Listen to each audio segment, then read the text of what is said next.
அவர் பாட்டில் என்னன்னாலும் பேசட்டும், நாம் எதுவும் பேசக்கூடாது, நாம் சின்ன ஒரு பக்கம் நிற்போம் அப்படின்னு கட்சிக்காரங்க ஒரு 90-95 விழுக்காடு அன்புமணி பக்கம் போயிட்டாங்க. சில பேர் இப்போ பேசுறது நிப்பாட்டாங்க, பேசவே கூடாதுங்கிற மனநிலைக்கும் வந்துட்டாங்க. ஆனால் இந்த 2 பேருடைய சண்டையை பயன்படுத்தி மொத்த பாமகவையும் காலி பண்ணணும், இதை வச்சு அன்புமணியை மொத்தமாக முடிச்சு விடணும்னு சொல்லி ஒரு சில பேருக்கு ப்ராஜெக்ட் கொடுக்கப்பட்டு தொடர்ச்சியாக ஒரு ஊடகத்தில் தொடர்ச்சியாக 4-5 பேட்டி வந்துச்சு. அதுக்கப்புறம் தான் நானே பார்க்க ஆரம்பித்தேன், இது தப்பாக இருக்கு.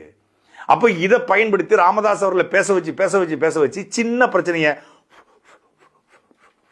அப்படின்னு ஊதி பெருசாக்கி விட்டு, ராமதாஸ் ஒரு அன்புமணி ஒரு புழுகு முட்டை, அவன் வந்து உரிமை பேரி போறானா, எதுக்கு போறான், எந்த உரிமையை மீட்க போறான், இது சாதாரணமாக ஆதங்கத்தில் சொல்றது இல்லையா. இதை எல்லாத்தையும் போட்டு பெருசாக்கி மீடியாவில் காட்டி 2 பேரும் வாழ்க்கையில சேரவே முடியாம இவரு இறந்தா அவரும் அவர் இறந்தா இவரும் போக முடியாத நிலைமைக்கு கொண்டு வந்து விடுறது தான் ஊடகத்தினுடைய வேலை. அதுக்கு பின்னாடி மிகப்பெரிய ஒரு அஜெண்டா இருக்கு. ஏன்னா ஒரு 5-6 விழுக்காடு வாக்கு இது டிஸ்டர்ப் ஆச்சுன்னா இது எதுக்கு போகும்?